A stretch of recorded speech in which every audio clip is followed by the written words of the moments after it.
É bom ressaltar que Daniel Berg e Gunnar Wingren emigraram muito cedo para os Estados Unidos.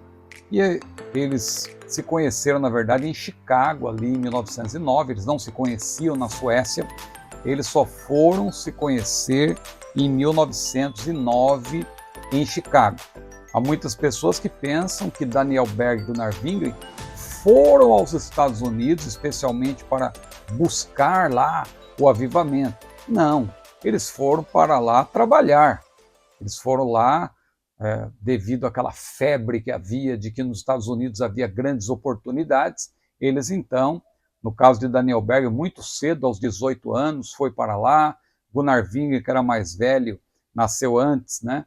Ele também foi um pouco mais experiente, ele já foi com uma intenção ministerial, porque ele já era pastor, mas eles foram para os Estados Unidos para trabalhar, e não para buscar, como alguém até tem dito aí, que eles foram buscar o avivamento na Rua Azusa. Se você ler a história da Assembleia de Deus com cuidado, você vai ver que Gunnar Wingren e Daniel Berg sequer passaram pela Rua Azusa lá em Los Angeles. Eles tiveram contato, claro, com um pastor especialmente, William Durham, que tinha passado por lá. Ele foi pregar lá na Rua Azusa, conheceu William Seymour, que era o pastor ali da igreja apostólica da fé, ou da fé apostólica, perdão, né, Apostolic Faith. E ali então, aquele pastor, William Durham, que era de origem batista, ele se sentiu também impulsionado a levar esta mensagem de que Jesus batiza com o Espírito Santo para outros lugares. E ele era de Chicago, e foi lá que Gunnar Wingren e Daniel Berg tiveram contato com esse pastor que havia passado pela Rua Azusa. Não é que eles foram diretamente à Rua Azusa. Daniel Berg nasceu em 1884 e emigrou para os Estados Unidos em 1902, quando ele tinha 18 anos. Ele foi para lá para trabalhar, primeiramente em Rhode Island, né, foi onde ele foi trabalhar. Depois ele trabalhou em outros lugares também. Mas ele ainda não conhecia a fé pentecostal lá nos Estados Unidos. Ele só foi conhecer o movimento pentecostal na sua própria terra, quando, em uma visita à sua pátria, à sua terra natal, ele teve um contato ali por volta de 1908 com o Levi Petrus, que era um amigo de infância e que se tornou também um pastor importante ali na Suécia. E Levi Petrus também um dos pioneiros do movimento pentecostal, que esteve no Brasil também. Tem livros dele, a CPAD lançou esse livro aqui que é muito bom, a biografia de Levi Petrus, e era amigo de infância de Daniel Berg. Ele já havia sido batizado com o Espírito Santo na Suécia. Então o primeiro contato que Daniel Berg teve com o movimento, com a fé pentecostal, com a obra pentecostal, foi na sua própria terra. Veja, contrariando o que muita gente pensa, que Daniel Berg foi para os Estados Unidos para buscar, porque muita gente pensa que Deus atua apenas num único lugar. Não, Deus é espírito, ele está em toda parte e ele quer avivar os crentes onde quer que eles estejam. Quem lê sobre a história dos avivamentos sabe que eles aconteceram de forma simultânea em muitos lugares, e não apenas em um centro irradiador. Este livro aqui é muito bom nesse sentido, O Século do Espírito Santo, da Editora Vida, é um livro muito bom que você pode ler a respeito disso. Mas voltando então para Daniel Berg e Gunnar Wingren, Daniel Berg teve contato com a fé pentecostal na sua própria terra em 1908, conversando com o Levi Petrus, que já estava pastoreando uma igreja e já estava ali pregando sobre o batismo no Espírito Santo. No caso de Gunnar Wingren, ele já tinha uma chamada ministerial e ele já estava mais encaminhado no ministério do que Daniel Berg. Gunnar Wingren nasceu em 1879, portanto era mais velho que Daniel Berg. Então, Gunnar Wingren, mais velho que Daniel Berg, emigrou para os Estados Unidos um ano depois de Berg. Berg foi em 1902, Gunnar Wingren em 1903, com 24 anos, e ele tinha um tio que fora missionário na China, e Gunnar Wingren tinha o desejo também de ser missionário na China. Mas quando ele chega lá nos Estados Unidos, mais precisamente em Chicago, ele tem contato ali, claro, com os irmãos da Igreja Batista Sueca, ele começa a namorar uma jovem, ele fica noivo de uma jovem, e a igreja queria enviá-lo não para a China, mas para a Índia.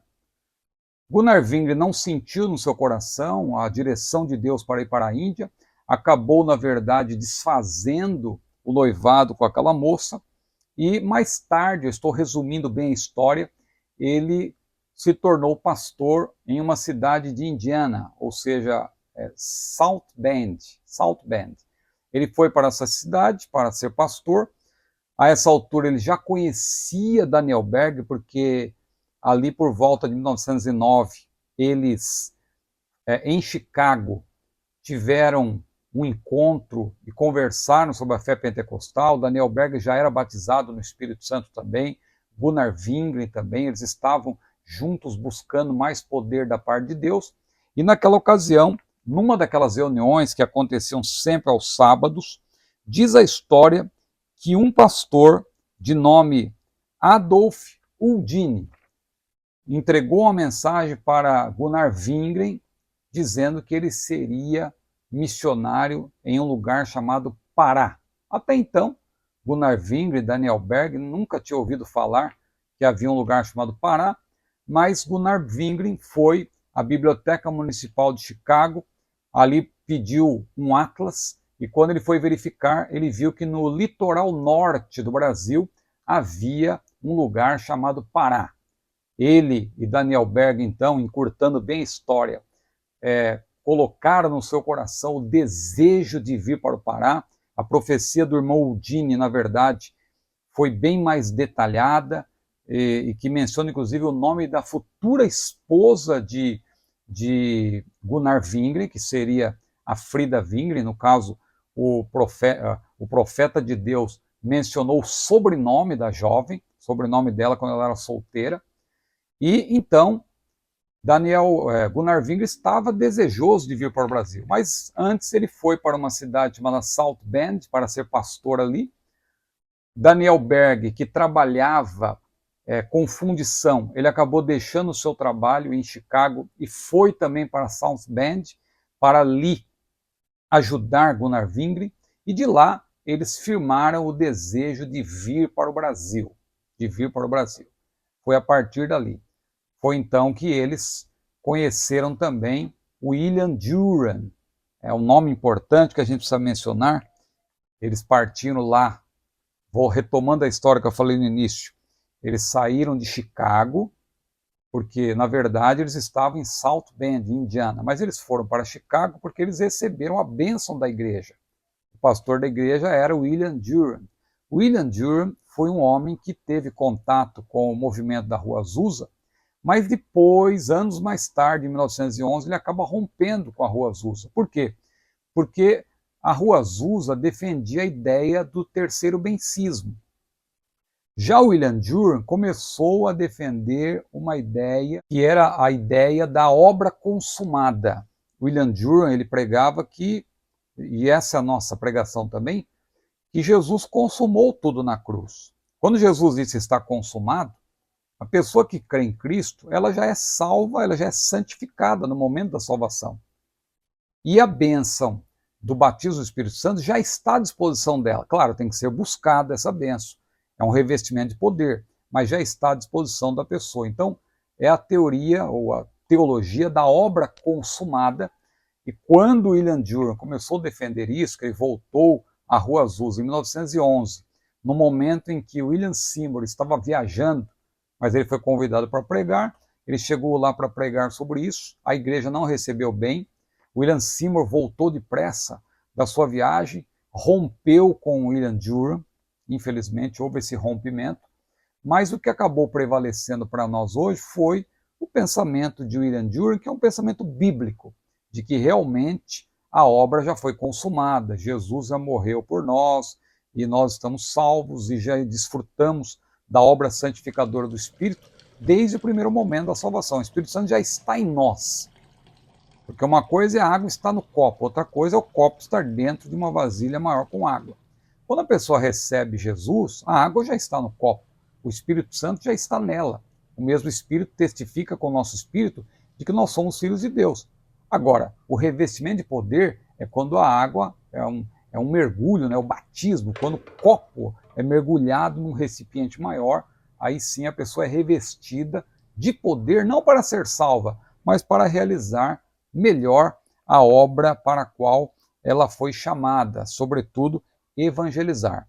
Então, é importante dizer aqui o seguinte, olha, Daniel Berg e Gunnar Wingren partiram lá de Nova York, do porto em New York, eles saem de South Bend, eles passam por Chicago para receber a bênção de William Durham, que era o pastor da igreja ali, que os enviou. Claro, eles foram enviados sem nenhum apoio financeiro. Pelo contrário, William Durham tinha um jornal e Gunnar Wingren tinha $90. Ele doou aqueles $90 para o próprio William Durham e o seu jornal. Ele chama de irmão Durham, né? Aqui no Diário de um Pioneiro, irmão Durham, porque os pioneiros não tinham o costume de chamar as pessoas por pastor, reverendo, não, eram todos irmãos. Então você vai ver que sempre Gunnar Wingren se refere a William Durham, pastor William Durham, como irmão Durham, né? Então, ele doou aqueles $90 para William Durham, mas receberam a bênção da igreja, foram para Nova York, onde estava o porto. De lá, eles vieram para o Brasil de navio, uma longa viagem. Eles saíram de lá em novembro para chegar no mesmo mês de 1910 em Belém do Pará, mais precisamente no dia 19. Daniel Berg e Gunnar Wingren chegaram lá em Belém do Pará, eles não sabiam sequer falar o português, eles sentaram no banco de uma praça e algumas pessoas ali perceberam que eles eram estrangeiros, perguntaram se eles estavam hospedados em algum lugar, disseram que não, e aí indicaram para eles um hotel, eles foram lá, no hotel eles começaram a morar ali pagando $4, encontraram algumas pessoas que falavam inglês, que se comunicaram com eles, acabaram encontrando ali um jornal que tinha o nome de um pastor metodista, pediram para alguém levar-lhes a esse pastor, e esse pastor entendia o inglês e os encaminhou para a igreja batista. Eles então se estabeleceram ali, começaram a estudar o idioma. Daniel Berg trabalhava durante o dia, enquanto Gunnar Wingren estudava o inglês, o português. À noite, quando Daniel Berg chegava do trabalho, Gunnar Wingren ensinava o que aprendera para Daniel Berg, e assim eles foram pregando. Dali a pouco eles estavam pregando a fé pentecostal. Depois de alguns meses, isso gerou um problema lá na igreja batista, onde eles já tinham se hospedado a $2, porque pagavam cerca de 4, o equivalente a $4 no hotel, estava pesado para eles. Foram morar num lugar muito difícil, um lugar escuro, não tinha nem janela, muitos mosquitos, mas eles estavam felizes, glorificando a Deus, como diz Gunnar Wingren e Daniel Berg nos seus relatos, nos seus diários, né? Mas começou a haver uma confusão naquela igreja, as pessoas ali discutindo, e um evangelista, revoltado com aquela situação, convocou uma reunião para propor a exclusão dos missionários e daqueles que os apoiavam. O pastor, na verdade, não era ele que estava liderando, o pastor da igreja, ele ficou ali atento ao que estava acontecendo, mas era um evangelista que estava conduzindo aquilo. Chegou um impasse ali e tal, e uma discussão, e o evangelista perguntou, quantos creem como esses dois aqui? E ali cerca de, ou mais precisamente, 18 pessoas creram, elas acabaram sendo excluídas, mas o curioso que você vê é que o evangelista pediu para o pastor dar a palavra final. E o pastor, meio constrangido, ele resolveu abrir a Bíblia aleatoriamente, tirar uma palavra, como a gente costuma fazer, e quando ele abriu a Bíblia, caiu lá em segundo aos Coríntios 6, naquela parte que ele diz, sair do meio dela, né? E aí Daniel Berg e Gunnar Wingren entenderam perfeitamente que era para eles saírem. Então eles foram excluídos, junto com aqueles 18 irmãos, mas ali começou a Assembleia de Deus, que hoje, para a glória do Senhor, é aí a maior igreja da América Latina. Claro que também cresceu, dividiu-se, subdividiu-se, tem muitos problemas também, mas nós priorizamos, claro, o que é bom e glorificamos a Deus pelo que Ele tem feito. Se você quiser saber mais sobre tudo isso que eu estou falando, leia o diário do pioneiro Gunnar Wingren. São as anotações dele próprio com alguns acréscimos do seu filho, Ivar Wingren, que fez a tradução. Esse livro também, Despertamento, não sei se você vai encontrar com facilidade, mas o Dicionário do Movimento Pentecostal de Israel de Araújo também, você vai encontrar muitas informações, e outros livros, em outros idiomas também, se você tiver acesso, você vai encontrar a história do movimento pentecostal de maneira geral. O autor cita que Celina Albuquerque. Celina Albuquerque era uma irmã que em maio de 1911 ela tinha uma doença incurável nos lábios. E Gunnar Wingren e Daniel Berg oraram por ela, ela não só foi curada, como também ela, na sua casa, foi batizada no Espírito Santo e foi a primeira crente batizada no Espírito Santo. Ela foi curada de uma doença incurável nos lábios. E então ela foi batizada no Espírito Santo. Aqui neste livro você encontra Diário de um Pioneiro de Gunnar Wingren. Aqui tem um capítulo neste livro, Despertamento Apostólico no Brasil, um capítulo de Samuel Nystrom. Samuel Nystrom, que chegou depois, alguns anos depois, 1914, 1915, por aí, ele chega a Belém do Pará, era um jovem, era atleta, mas ele contando que eles passaram, meu Deus, hoje em dia as pessoas reclamam e não sabem o que é sofrimento. Você ler sobre Daniel Berg, quando ele contraiu malária, ele ficou meses com febre, ficou num lugar que não tinha nem cama, deitado em cima de uma porta, ele pegou a própria rede dele, colocou por cima, porque eles andavam com a rede para dormir, tinham que carregar a própria rede. Então ele chega naquela casa, o pessoal não tinha cama, colocaram uma porta, ele colocou a sua rede por sobre a porta e ficou ali meses naquela situação. Os irmãos iam trabalhar durante o dia, Daniel Berg ficava sozinho, com febre, tinha que levantar-se ali segurando nas paredes para não cair. Só depois que ele conseguiu enviar uma carta para Gunnar Wingren, que estava em Belém, nesse caso, Daniel Berg estava no interior do Pará, e Gunnar Wingren conseguiu mandar alguém para ir ao encontro de Daniel Berg, e eles fizeram uma viagem longa de um dia até chegar em Belém. Que situação difícil. Os irmãos na época achavam que Daniel Berg iria morrer, mas ele ainda viveu muito tempo. E foram muito perseguidos.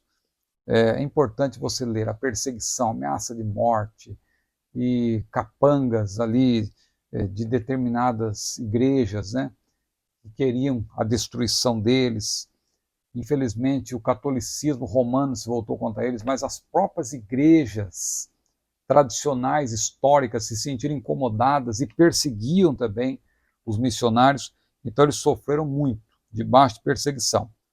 E o movimento pentecostal, sem dúvida, obteve um grande crescimento, sobretudo depois da Segunda Guerra Mundial. Claro que houve crescimento também entre 1911 e 1945, passando por duas guerras, né? A Primeira Guerra Mundial de 1914 a 1918 e depois a Segunda Guerra Mundial de 1939 a 1945. Claro que houve crescimento, mas a partir do fim da Segunda Guerra Mundial, realmente houve um crescimento extraordinário do movimento pentecostal no Brasil, na América Latina, na América do Norte, em todo o mundo. Esse livro aqui, O Século do Espírito Santo, explica isso muito bem. É um livro excelente, tá certo? Se você gostou desse vídeo, curta ou compartilhe e não se esqueça de inscrever-se no meu canal. Que Deus abençoe a sua vida, a paz do Senhor.